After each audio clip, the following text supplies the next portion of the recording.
The defining acts, the defining moments in a stellar season for the Adelaide Crows. They have known big stages, they have conquered big stages, and the biggest now lie ahead. A beautiful fusion of superstar and supporting casts, and now ready for the challenges at hand. They are our minor premiers, rising from 15th last season and perfectly drawn into a qualifying final with Collingwood. Our coaches over the next couple of weeks for Swish Surprise Dad with a personalised video this Father's Day. So our privileged coaching access starts with the coach of the minor premier. Matthew Nix, congratulations. Great to have you back on 360. It's great to be on, guys, especially this close to September. It's a huge achievement. In our code, we'd probably play it down a little bit. Did you make something of it at the end of the home and away journey? Oh, we did, yeah. We took a little bit of time to acknowledge, the achievement, but also then the reality of we're at the starting line now. So, all that work, we wanted to acknowledge the way we'd been able to focus from week to week and get ourselves now into a position. And I think we acknowledge it's not easy to position yourself where we have. Let's enjoy that, but also understand now the work's ahead of us. And for you, Matty, did you give yourself a little moment of reflection as you come in as the rebuild coach? No, definitely not. You'd like to think that this break, it's interesting because when we speak, you'll probably have me quoted as earlier saying I don't like the week off before the finals, but now that we've arrived here and even with the record coming in, we've been able to win a number of games in a row and momentum's with us, but I think we'll benefit. I think we actually look forward to this week to re-energise ourselves. But we don't get long, playing on the Thursday night, we get a week and a half, so it's going to be perfect. It's exactly what our group are after, just that chance to freshen ourselves up. And as a coach, it's the same. I think our coaching group have worked really hard right across the season and we'll enjoy 2 or 3 days just to refresh, re-energise, make sure that we come with all the energy we can for Thursday night against Collingwood.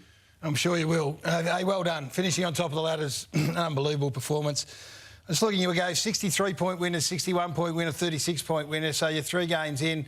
I don't know whether you thought you were going to finish on top at the start of the year. You probably won't tell us anyway. But at what stage during the year did you think, right, this group is where I want them to be? This group is a contender. Was there a moment? It might sound wrong, but there's a lot of talk at the moment, and I'm going to answer the question, I promise, Gary, but there's a lot of talk at the moment about us coming from 15th to 1st, at the end of the home and away season. We didn't feel like we were that far away last year, and we finished 15th, and I think it's a sign of where the league's at. The competition is so close. So, it's been a long time that we've felt great about where our footy club's heading. We've been a good side, but not a great side. We still got a long way to go, but by no means did we think we'd finish top of the ladder this year. But our goal was definitely to play finals football and improve on last year. And so being able to lock in, week by week, focus on the opposition and the task at hand or the moment that we're in has benefited us. And we've found ourselves, coming to these last 2 or 3 weeks where it was a reality, and we were looking at playing a couple of teams that were down towards the bottom of the ladder, as well as Collingwood in amongst that last 3 weeks. So it was a perfect lead into now a final series. We come off a reasonably emotional game against Collingwood, which is no doubt had a finals feel about it, where we had a record crowd at AO. And then 2 other games where we didn't necessarily waste emotional energy. Physically, we had to work really hard to get the job done, and we won a different way, but we didn't spend a lot of time celebrating and wasting energy around making a finals campaign because we'd already done that. So when I look at it, you need improvement across the board from within and also from without or outside and bringing them in. And you did that really well. You identified the sort of players that you would think could help, and they've been a great success. Then I look at Rankine and Worrell in the back half and you go, well, they are so much better than, I or probably most of the footy world thought. We knew the front half was really good. And then through the middle, then my question for you is, have you got the midfield class to take you through this September? We know that Dawson is very much there, Rankine is, but won't be there. Have you got enough class through there to get you through? Yeah, we believe we do. I mean, the challenge is you come up against the best of the best in finals, and it's often why most teams make it that far, is because the midfield is the engine room. It's the difference between the ball going, down towards your end and or going the other way. So, we know our midfield have done a fantastic job this year, and maybe statistically it doesn't look like some of the other sides, and we understand Gold Coast's midfield and. Even North Melbourne on the weekend, they've shown this year their stoppage stuff's been really strong. So, we're not going to panic about the way the weekend went. We know it wasn't our best, but we strongly believe we've got a group in there, and they're young. That'll be our challenge. That's the question mark will be about, that lack of experience in finals. But we've had plenty of games this year, where you could argue there's been a finals atmosphere. We're not going to know until we get into Thursday night against Collingwood, but I'm not sure it's possible to actually get more people into the stadium for this game coming up, because I think we might have actually gone over capacity last time. So, and I'd say there's probably going to be a fair bit of emotion around this Thursday night as well. So we'll see how that plays out. No, we can't wait. What will give you great confidence, whether you've got experience in finals or not, is defensive numbers that we'll put up and have a look at. Because they are the non-negotiables in terms of whether you can win a premiership or not. You can get through a little bit if you're a little bit off from an offensive point of view, but they're a beautiful set of numbers that we're showing. I'm sure you can see them. That wasn't the case in the first 4 or 5 weeks. You made a bit of an adjustment, and that's to your eternal credit. You've got to have a self-awareness. You've got to understand where you sit as a footy club. You fixed it, and now you go into September with the best defensive profile you can possibly have. Yeah, and we're really proud of those numbers, and they're something that we do keep an eye on. And as you mentioned, a credit to our coaching group, the way we, acknowledged, I guess, found those particular areas we needed to work on, and then the way we were able to get that basically across to our group, and our players showed the maturity that we knew we needed some more defensive stability in the way we played our footy. And the first 5 weeks, although we played some great footy in amongst it, we knew that wasn't going to hold up and get us to the position we're in at the moment. So, our players did a fantastic job. Our coaching group did a fantastic job in that space. And there's one number there. We didn't quite get what we wanted in that space. We wanted to finish number one, and we actually come up against, the number one defensive team this year in Collingwood on Thursday night. They ended up just pipping us in that as far as total scores against, but we know we bring a really strong game when it comes to our transition and the way we defend. And so Thursday night, we'll see how we go, but it might be a war of attrition. Let's see how it ends up. Josh Worrell, so contracted now to the end of 2033. So it's a great vote of confidence from the club. It's a terrific reward for what he's been able to do. How have you seen his evolution and that long-term commitment?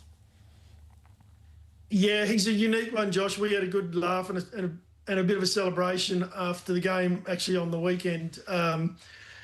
Josh has provided us with one of the greatest templates for development of an individual as a player. He was unique when we drafted him. We drafted him from a wing. He's shown he can play ahead of the ball. We ended up, finding a spot for him behind the ball. And after his first game, I can share a story, and I'm sure he won't mind me sharing it. After his first hit out, it was a game in Cairns.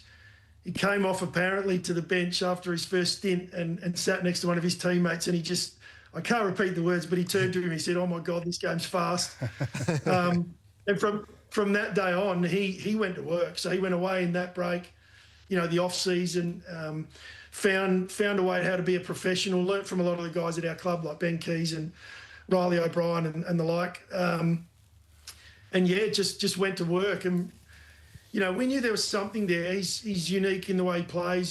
He's quite tall, very agile, but a super competitor, hates being beaten.